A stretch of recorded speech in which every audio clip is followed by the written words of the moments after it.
Right now, as you read this sentence, a razor-thin whisper in the most meaningful frequency in the cosmos keeps reappearing where no honest noise should survive. Astronomers have a word for the way nature usually speaks: broadband. Stars howl across wide swaths, plasma crackles in messy bands, comets sputter with unruly spectra. But this isn't that. What we're watching holds its shape like a thought that refuses to blur. It clings to the hydrogen line, the universal hailing channel every radio astronomer secretly hopes to hear from, then vanishes, then returns, almost taunting our habit of calling anomalies instrument problems. The first team that caught it did the responsible thing. They tried to kill their own discovery. They cooled receivers, warmed them, reclocked oscillators, flipped polarization, ran dark frames, pointed to blank sky, then snapped back to the target. The signal behaved like a disciplined heartbeat. No matter how many diagnostic daggers they threw, it refused to bleed out. That's when the tone in the control rooms shifted from playful skepticism to something quieter, heavier, the silence that happens when the data will not apologize. It isn't loud. That's the unnerving part. Movie scripts make the unknown arrive with a roar. Real life slips the uncanny in its signal-to-noise ratios that force us to squint. Yet within that modest amplitude is an order we can't ignore.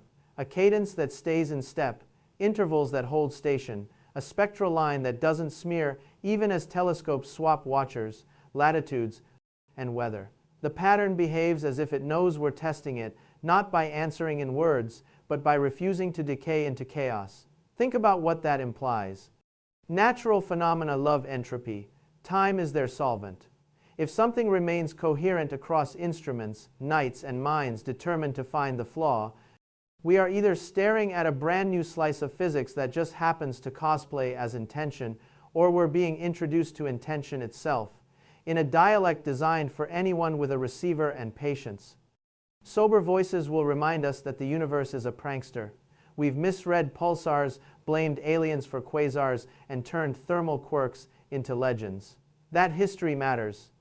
It keeps our feet on the ground while our eyes climb. So, we proceed the only honest way. Redraw baselines, replicate with independent gear, strip every terrestrial contaminant we can name, and invite the harshest critics to pull threads until the tapestry frays. Except, so far, it hasn't. The more we tug, the tighter the weave looks. The same frequency neighborhood holds. The same timing stubbornness returns. And while no single data point can prove intent, a stack of consistent, independent, instrument-agnostic repeats starts to look less like coincidence and more like design.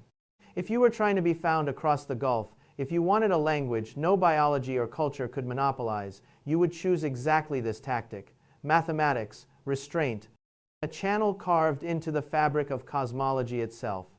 If all of this were merely a pretty puzzle in a quiet patch of sky, we could smile, publish, and move on. But it isn't isolated. The ripple touches hardware we trust, knocks at the edges of systems that normally ignore the heavens, and hints only hints, but insistently, that what's out there is not just radiating, it's selecting. Selection implies preference. Preference implies mechanism. Mechanism implies agency, or the best imitation of it we've ever logged. That is why seasoned researchers who do not scare easily have started to choose their words with the kind of care usually reserved for bad news. We are not declaring contact. We are not surrendering to fantasy. We are saying, with the steadiness the moment deserves, that a signal is acting like a signal should if someone or something wanted it to be unmistakable without being theatrical. Keep that frame in mind as we step into the earliest detections, the first patterns that refuse to wash out, and the physical oddities that turned a curiosity into a crisis. What follows will not shout, it will accumulate. And if the cadence holds, accumulation may be the loudest story of all. The story didn't begin with a triumphant announcement or a clickbait headline. It began with an annoyance, a jitter, a data point that shouldn't have been there. The first observatory to see it did not consider it a discovery, they considered it a nuisance. A spectral spike, hugging the hydrogen line, but refusing to behave like the messy noise that usually infects late-night calibration runs. Every instrument has gremlins: ground reflections, thermal drift, clock jitter, multipath interference, cosmic ray strikes. You learn to distrust the weird. So they did what every serious lab does when a ghost appears. They tried to kill it. They swapped receivers. They switched polarization. They pointed the dish at blank sky to scrub local contamination. They throttled the gain. They ran noise diodes. They injected test tones. They did everything in the handbook designed to make fragile hallucinations collapse. And every time they swung that dish back to the object, the spike snapped back into existence. Same frequency, same coherence, same refusal to dissolve. At first, nobody wanted to escalate. Astronomers hate being the person who yells alien at a glitch. Careers have dissolved into embarrassment for far less. But then a second facility confirmed it, and a third. Different continents, different gear, different calibration chains. That's when an internal alert went out, not a press release, but a private whisper between labs. Do you see this too? What came back was not skepticism, it was quiet dread. Telemetry logs from Chile matched logs from South Africa within milliseconds. Oscillator drift was ruled out because the line was too clean. Weather was ruled out because the coherence didn't care about conditions. And at every step, the databases that normally explain anomalies remained uselessly blank. This is the moment where history always fractures. A signal becomes an event when it survives the filters designed to kill it. The hydrogen line is sacred territory not because it is poetic, but because it is practical. Neutral hydrogen is everywhere in the universe. If any intelligence, biological or synthetic, wanted a frequency that would never be mistaken for random chaos, they would choose this one. So when an interstellar object, an intruder from outside our star system, anchors itself to that dial tone, the burden of proof flips. The question isn't, is this real? The question becomes, why is this so intentional? Internal memos began to adopt a different tone. Not emotional scientists rarely write emotionally, but brittle, reserved. If you are trained in how specialists speak when they are frightened, you can hear it. They strip adjectives, they shorten sentences. Their language becomes surgical, and that's exactly what happened. Reports stopped using words like odd or unexpected and began using words like coherent, narrowband, repeatable. These terms are not flowery. They are the trigger words of signal intelligence. They mean this refuses to be noise. As confirmations stacked, analysts tried to classify the event as something known as a comet plasma resonance, a microwave anomaly, a quirk in interplanetary scintillation. But none of those explanations survived more than a few minutes under scrutiny. This wasn't broadband chaos. This wasn't solar chatter. This wasn't relic background radiation. We were staring at a narrow, stable, surgically specific emission from an object older than our species. An object that did not scatter, stutter, or drift. An object that seemed, if we remove the romantic language, to be behaving. And that's where the true panic began. Because the first detections didn't just reveal a signal, they revealed an attitude. Patterns are where belief usually dies. Because once you start claiming the numbers look intentional, you're stepping onto the thinnest ice in all of astronomy. And yet, this is the point where the ice refused to crack. When analysts began folding the data and running deeper transforms, not just FFT sweeps but wavelet decompositions, symbol rate scans, phase coherence tracking, the noise stopped behaving like noise. The amplitude envelope wasn't random scatter. The pulse intervals weren't arbitrarily spaced. Instead, micro-timing relationships began emerging, like threads in a tapestry that is only visible when you back away from it. Short pulses, then longer ones, then a spacing ratio that shouldn't exist in plasma turbulence. Someone plotted the intervals as raw integers not because they expected meaning, but because it was the fastest way to show there wasn't any. Except there was. The numbers fell into familiar ratios. Ratios we do not associate with chaos. Ratios we associate with structure. And then came the moment no one wanted to be responsible for. A junior analyst, just to humor the conversation, overlaid Fibonacci deltas across the phase intervals. It wasn't perfect. It wasn't theatrical. But it wasn't random. It lined up enough to trigger the kind of silence that only happens in control rooms when everyone feels the floor tilt. Fibonacci isn't just some internet numerology gimmick. It is a compression scheme of nature. It is self-optimization, spirals of galaxies, the curve of storms, the branching of vascular systems. It's not alien, it's efficient. Even humans, when building antennas, resonance cavities, or energy-focusing structures accidentally trend toward Fibonacci-like proportionality because physics rewards that ratio. So when a sequence of pulses hidden inside a supposedly natural interstellar object echoes those same proportion gaps, you cannot call that a weather glitch. You cannot call that a solar burp. You cannot call that coincidence without insulting probability itself. The next step was inevitable. Once numbers begin speaking, mathematicians get involved. They stripped metadata. They whitened the distribution. They inverted phase. They ran transform after transform, trying to force a natural outcome. But the pattern kept re-emerging like a watermark, stubbornly fused into paper grain. The signal wasn't broadcasting words. It was broadcasting relationships, timings, intervals, ratios. It wasn't trying to teach us vocabulary. It was demonstrating intentionality without needing a single symbol from any culture. It was like someone saying, "I know you know math, so I'll start there." Engineers began comparing this to something every coder knows instinctively, a protocol handshake. You don't start by sending meaning, you start by proving identity. Noise can mimic chatter. Only intent can mimic order. To confirm this wasn't spurious correlation, the team ran Monte Carlo randomization, millions of pseudo-random reconstructions, and none of those reconstructions naturally produced the tight clustering seen in the live data. The odds weren't low, they were functionally impossible. This is the part where even skeptics took a step back. Because if the universe wanted to design an unforgeable opening, move a mathematical signature immune to translation errors, immune to language barriers, immune to biological bias, it would do precisely this. Encode pattern inside timing. A structure no comet should carry. A structure no magnetic eddy should mimic. A structure no human satellite should accidentally imprint across hemispheres. In other words, it was the kind of pattern that behaves like a knock, not a sentence. A knock.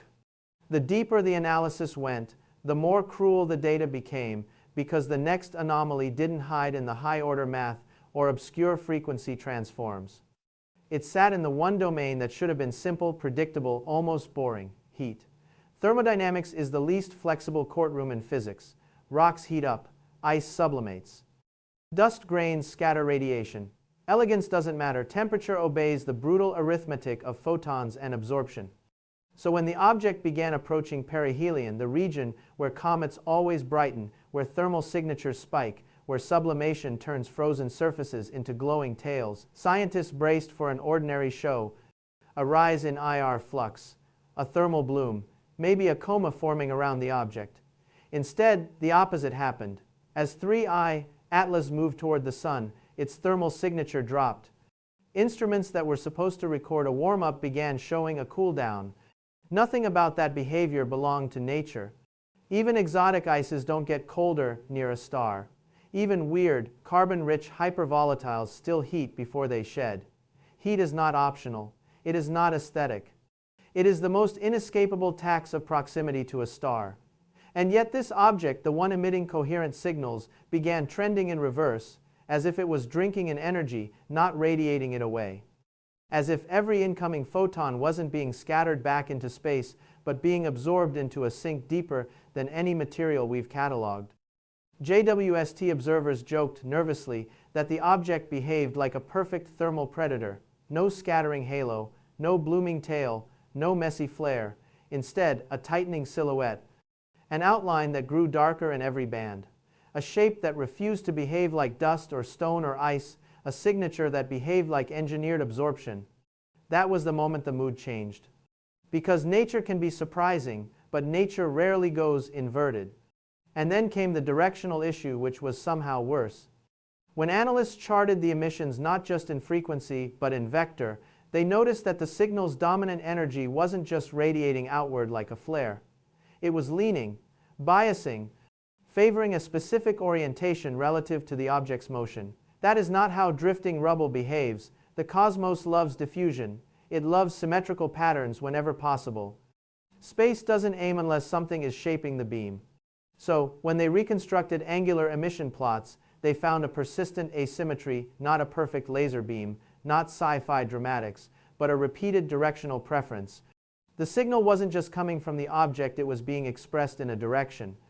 In engineering terms, that's a lobe, not a glow. A lobe is what you get when a radiator, antenna, or cavity favors certain angles. It is a footprint of design.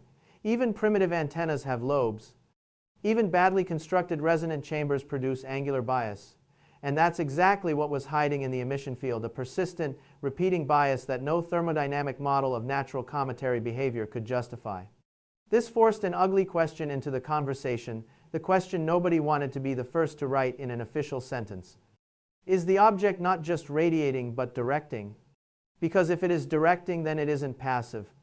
If it isn't passive, then physics alone isn't enough to explain it. And if physics isn't enough, then someone, or something, built a structure that prioritizes directionality. No one wants to say that aloud. But the numbers don't care what we want. If the signal had stayed confined to deep space receivers, the world could have ignored it a little longer. Observatories could have debated in quiet. Committees could have argued semantics. People could have clung to the comfort of, well, maybe it's just an unusual comet. But then the event jumped the fence.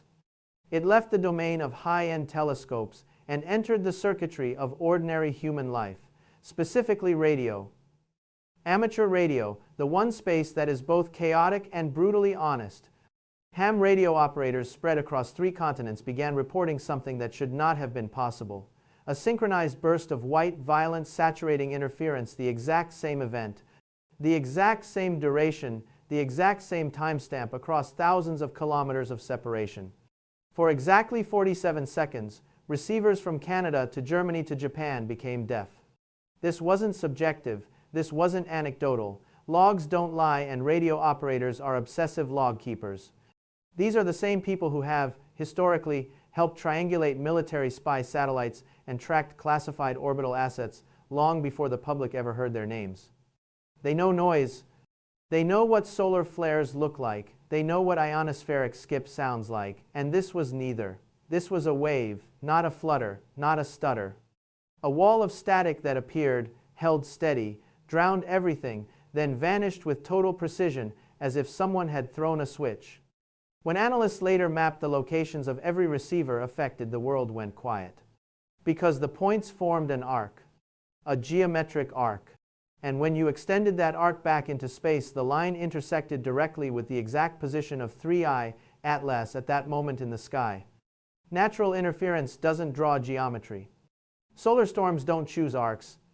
Atmospheric reflections don't synchronize across hemispheres. Patterns like that belong to engineered sweeps, directed emissions, planned broadcasts. And buried inside that 47-second storm was something even worse. Once spectrum analysts peeled apart the noise, once they ran Fourier breakdowns, once they whitened the distribution, they found signal inside the static. Not content, not words, not a message we could translate, but a mathematical fingerprint, proportional spacing between peaks, a pattern structured the same way the earlier narrowband pulses behaved. A watermark, a still here, written in ratios instead of alphabet. That discovery rattled people who do not rattle easily. Because Earth wasn't just a bystander anymore. Earth had reacted. Earth had been addressed. And reality got uglier still. Because on the same day, satellites in low Earth orbit registered momentary telemetry drops, not failures, not crashes, but staggered micro hiccups exactly synchronized with the burst that deafened radio gear on the ground. Different orbits, different manufacturers, different shielding, same second, same pattern. Imagine the implication. Something from outside the solar system was interacting with our planet's electromagnetic environment, not diffusely but surgically. It didn't blanket the world in chaos. It skimmed a precise slice of Earth's magnetic footprint. And later, a deeper correlation would emerge with a region known for being one of Earth's natural structural vulnerabilities. And that correlation would shred the last remaining layer of comfort left. But before that, scientists had to accept something far simpler and far harder. The phenomenon wasn't far away anymore. It was now touching us. As 3I Atlas closed in on perihelion, researchers expected the chaos factor to increase: more noise, more scattering, more thermal turbulence. That is how comets behave. That is how rogue debris behaves. That is how anything without control behaves. But instead of a messy crescendo, something else happened, something colder, cleaner, sharper. The signal didn't become louder, it became organized. The narrowband pulse that once looked like a simple beat began to reveal interior structure, not amplitude spikes but modulation. Variation inside the tone itself, like information hiding inside information. Engineers flipped from astronomy mode to signal intelligence mode almost overnight. You could feel the posture shift. They stopped asking, what chemical process is causing this? And began asking, what protocol is this? The modulation wasn't random drift, it was a consistent, repeating pattern. The kind of structure you do not get from thermal resonance, the kind of structure you do not get from electrolytic shedding, the kind of structure you only get when a system is actively shaping its output. The tone was no longer just persistent, it was formatted. And when analysts mapped the variations onto a grid, something impossible happened. The modulation produced geometry. Not noise shapes, not random interference, but repeating triangular and tetrahedral motifs, forms that reappeared with mathematical consistency across multiple observational windows. These weren't drawings, these weren't alien symbols. They were architectural proportions, ratios that matched energy cavity modeling, ratios that matched resonance waveguides, ratios that matched mechanical organization, not geological happenstance. The data looked less like a language and more like a blueprint. Scientists in private, encrypted channels admitted the unthinkable. This might be a structural cross-section, a schematic of whatever is inside that object or whatever is inside the field surrounding it. Encryption experts ran hypotheticals, cryptographers ran keyspace searches, engineers ran resonance chamber simulations. Nothing natural behaved like those proportions. The modulation was not random. It was not chaotic, it was not an artifact of the receiver chain, it was design transmitting design. Then came the most disturbing layer, timing correlation. While modulation geometry was tightening, while the object was producing cleaner information density, Earth began experiencing tiny, synchronized shifts in magnetic field data. Microscopic deviations, too small for the public to notice, but too precise for specialists to ignore. Seismologists working with magnetometers noticed that these pulses lined up not with Earth's daily rhythms, but with the object's 12-minute periodic emission. And that pulse, like a heartbeat, pointed toward one specific region of Earth. The South Atlantic anomaly, Earth's weakest electromagnetic armor, the soft spot in the planet's shield, the place satellites fear. Perihelion, instead of being the most chaotic moment, became the most intelligent moment. The signal stopped being a flare and became a tool, a probe, a calibration sweep, a mapping function. The object wasn't just interacting with space. It was interacting with us. And as perihelion peaked, as the sun flooded the object with maximal energy, the modulation suddenly cut. Not faded, cut. Silence fell like a blade, and every data scientist, every spectroscopist, every cryptographer who had been watching the modulation intensify experienced the same sensation at the same moment. This wasn't a system running out of power. This was a system finishing a task. When the modulation cut, most people assumed the show was over. In normal astrophysics, that's exactly what it would mean. The source exhausted its outgassing, lost its thermal engine, and fell back into cosmic background irrelevance. Silence in every natural scenario is the end of the event, but this silence felt different. It felt intentional. The waveforms didn't taper off, they didn't decay, they didn't broaden into sloppiness. They stopped in a single, instantaneous discontinuity, the digital equivalent of a hard power off. And immediately after that hard stop, instruments around the planet registered something not dramatic but surgical, a fractional deviation in the object's trajectory. We're not talking about a comet wobble or a gravity assist skip. We're talking about a correction so small, so precisely executed, that the first teams who noticed it initially flagged their own software, because no natural orbit adjustment occurs with that kind of millisecond timing and that kind of geometric minimalism. It was the kind of nudge you see in spacecraft attitude control, not in unguided rock. That's when the tenor in private research channels flipped from "this is unusual" to "this isn't passive," because course correction is agency, course correction is decision, course correction implies the object didn't stop transmitting, it completed something. It behaved like a system that issued a command, waited for a return, processed it, and then altered its state based on feedback. In other words, it acted like something that had gotten an answer. And this is where fear began transitioning from speculative to physical, because the data that correlated with that maneuver wasn't in deep space, it was on Earth. Right after the correction, the faint periodic infrared pulses that had been quietly tracked by orbital telescopes began lining up consistently, repeatedly with the South Atlantic anomaly. That region isn't a spooky conspiracy layer, it's a known magnetic dip in Earth's field, a region where the Van Allen belts come closest to the planet. Satellites hate the SAA because that's where they glitch, reboot, or get bit flips in memory registers. That's where cosmic rays punch through our shielding. In other words, the SAA is the closest thing Earth has to an exposed nerve ending, and the object, after going silent, aligned with that vulnerability like it was mapping it. Then a second correlation appeared, and this one shook even the non-paranoid professionals. In the hours after the silence, multiple low-orbit satellites registered transient telemetry dropouts, not catastrophic, not public, but quietly logged as unexpected resets. The timings matched the object's last known emission cadence. In other words, the signal may have stopped broadcasting out, but its effects continued reflecting back. Someone at JPL put it in the most terrifying phrasing possible: this looks like a handshake completion event. Not a message, not a greeting, a negotiated exchange. Send is greater than receive, is greater than confirm, is greater than adjust course. That phrasing leaked quietly through private encrypted channels and terrified everyone who saw it. Because a handshake implies a protocol. A protocol implies expectation.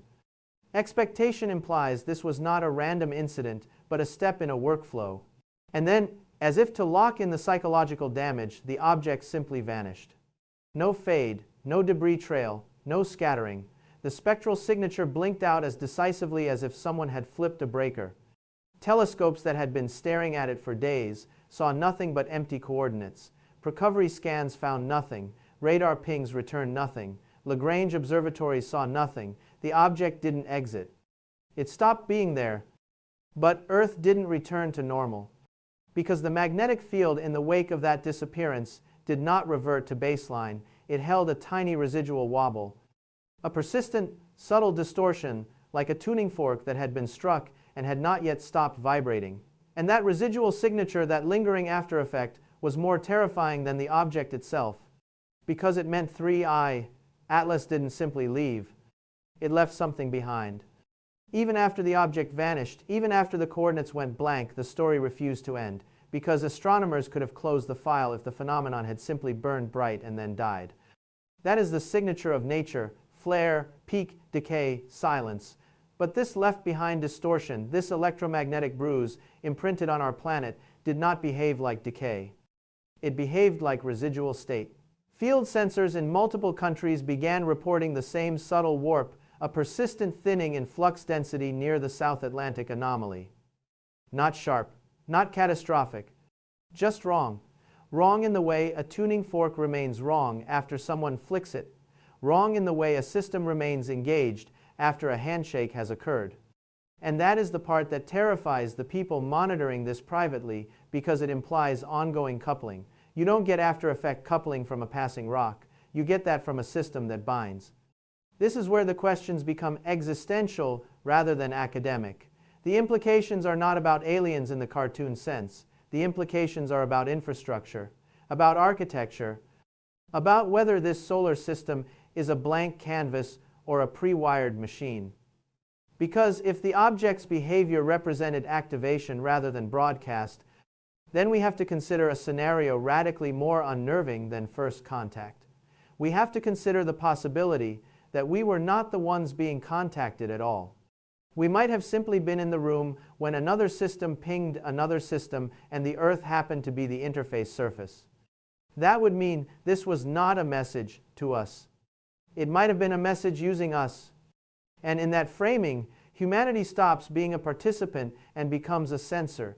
Maybe this was never about telling us anything. Maybe this was a test of the planet's field response. a way of sampling Earth's magnetic topology, a way of reading the biosphere statistically via induced atmosphere response, a way of measuring whether our world is active or inert in whatever definition an advanced system uses. We might not be observers, we might be parameters. SETI researchers who have spent decades dreaming of a clean Morse code-style beacon are now confronting an uglier truth. Intelligence may not introduce itself with a sentence. Intelligence may introduce itself with a diagnostic. And that diagnostic might not care if we understand it, only that we emit the correct reaction when stimulated. Humanity thinks in terms of conversation. Machines at scale think in terms of state verification. If this was a state verification event, then the real next step will not come from the sky. It will come from here. From the magnetic field, from the atmosphere, from the crust, from whatever parameter the object probed. Which means the countdown may not have started when the object arrived. The countdown may have started when it left, because whatever is happening now is happening in the absence of the source. That is the implication that no one publicly wants to speak. The visible part of the event may already be complete, the activation may already have occurred, and the rest of the process, if there is a rest, may now be running autonomously. So, the final stakes come down to a single brutal question. Was this a message, or was this a trigger? And if it was a trigger, then we may not even have enough context to know what has begun. And now we arrive at the only part of this entire phenomenon that actually matters, not the mathematics, not the spectral lines, not the modulation grids, but the question of meaning. Because every data point up until now has been a technical observation. We saw a signal, we confirmed coherence, we detected modulation, we mapped a directional bias, we watched field coupling, we logged the course correction, we recorded the disappearance. All of that is data. Cold, mechanical, quantifiable. But the after effects, the field residue, the magnetic indentation, the persistent distortion near the South Atlantic anomaly, these don't behave like data. These behave like state change, and state change is not passive. State change in complex systems is an instruction. Something altered, something transitioned, something moved from one condition to another. And that makes the disappearance more frightening, not less. Because if 3I Atlas were merely a broadcasting source, if it were simply shouting through the dark, then its absence would be closure. But if the object was not transmitting to us, but instead transmitting through us, then the critical event was not the signal, the critical event was the reaction. Meaning the moment we care about has already happened. Meaning the real content was not the emission, but the handshake. Meaning the world might already be in post-contact phase without realizing it. Most first contact fantasies imagine a landing, a vehicle, a beam, a craft, a message written plainly in syntax. But the more realistic version of advanced communication is anticlimactic. It is mathematical, it is parametric, it is a one-bit test. Are you online or not? Not a conversation, a ping, not a greeting, a verification. And when the planet reacted, when the SAA pulsed back, we may have unwittingly answered. We may have confirmed we are an active medium, not inert, not dead, not silent. We lit up, we returned energy, we responded. And so the worst possibility is not aliens are here. The worst possibility is this. We were never the intended audience. We were simply the fabric the test was run on. So where does that leave us? It leaves us in a state of enforced patience because there is nothing left to watch in the sky. The object is gone. There is no light trail to analyze, no tail to spectrograph, no mass to radar. It did not recede, it ceased, like an instrument closing its lid after finishing a single note. Whatever mattered in this encounter is now in the invisible domain, the domain of atmospheric resonance, magnetospheric hysteresis, and field memory. Which means the next observable clue, the next disruption, the next effect of this event may not arrive from deep space. It may rise from Earth itself, from anomalies in navigation systems, from glitches in ionospheric reflection, from subtle changes in radiation belt flow, from whispering distortions in the SAA baseline curve. If this was a handshake, then the next move is not ours. And that is the most terrifying ending possible because it removes us from the center of the story. We are not the protagonist. We are not the recipient of a message. We are simply a node in a network we didn't know existed, and that network may now have registered us. So the conclusion is not a close. It is a pivot point. We are not waiting for something to arrive.